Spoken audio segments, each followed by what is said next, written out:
તો અમદાવાદમાં ટ્રાફિક અને સુરક્ષાની સમસ્યાઓ હવે વધતી જતી ચિંતાનો વિષય બની છે। બલોલનગર બ્રિજ પર થયેલા અકસ્માતમાં સીસીટીવી મહત્વપૂર્ણ સાબિત થયા છે,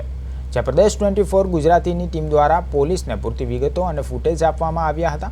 પોલીસે સીસીટીવી ફૂટેજના આધારે ગણતરીની કલાકોમાં જ આરોપીઓને ઝડપી પાડ્યા હતા। ત્યારે પોલીસે દુકાનદારો અને સોસાયટીના રહીશોને કેમેરા લગાવવા અને સક્રિય રહેવા અપીલ કરી છે। ખાસ કરીને રોડ અને આસપાસના વિસ્તારોને પૂરતી કવરિંગ માટે ઘણી સોસાયટીના કેમેરા બંધ અથવા અધૂરા હોવાના કારણે સુરક્ષા જોખમમાં આવી રહી છે, જેને ધ્યાનમાં રાખીને પોલીસ સીસીટીવી ચાલુ રાખવાનું રહીશોને સૂચવ્યું હતું।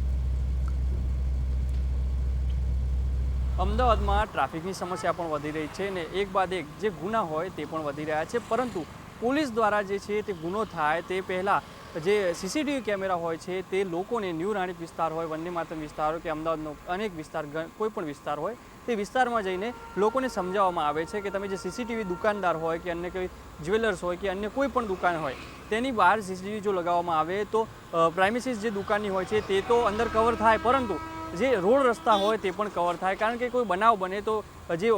આરોપી હોય છે કે અન્ય કોઈ આરોપ જે ગુનો કર્યો હોય જે લોકો હોય તેને પકડવા માટે સરળતા રહે તે માટે પણ લોકોને અત્યારે અપીલ કરવામાં આવી રહી છે। પાછળ દ્રશ્યો જોશો કે એક જે સીસીટીવી છે તે બલોલનગર બ્રિજનો છે અને તે પણ સીસીટીવી અત્યારે હાલ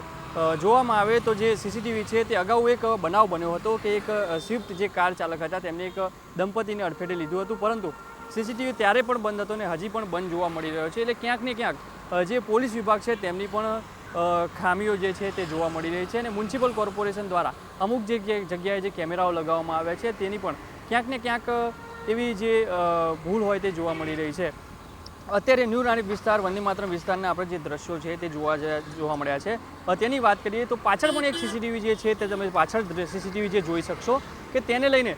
જે સીસીટીવી છે છેલ્લા 3 થી 4 મહિનાથી બંધ જોવા મળી રહ્યા છે। તે સીસીટીવીની વાત કરીએ તો તે પણ બનાવ જ્યારે બન્યો હતો ત્યારે પણ બંધ હતા ને હજી સુધી પણ બંધ છે। તમે જે દ્રશ્યો જોયા તે